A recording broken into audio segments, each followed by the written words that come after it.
Hello, happy January. Today we're going to show up our Hyd-Mech Model S-23A Programmable Mitering fully automatic horizontal bandsaw. Equipped with an 1¼ inch blade. There's a programmable control, variable speed blade drive. That's right here on the control. Here we're going to do the shuttle feed of the full length. It's a servo feed. It has bundling, full capacity bundling clamps, which they're only going to open up a little bit. We fooled it and thinks it has a 1-inch part in there.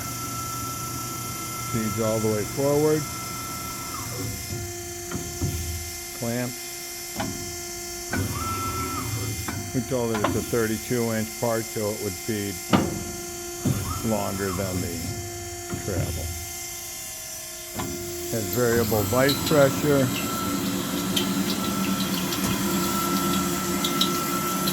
All ready to go.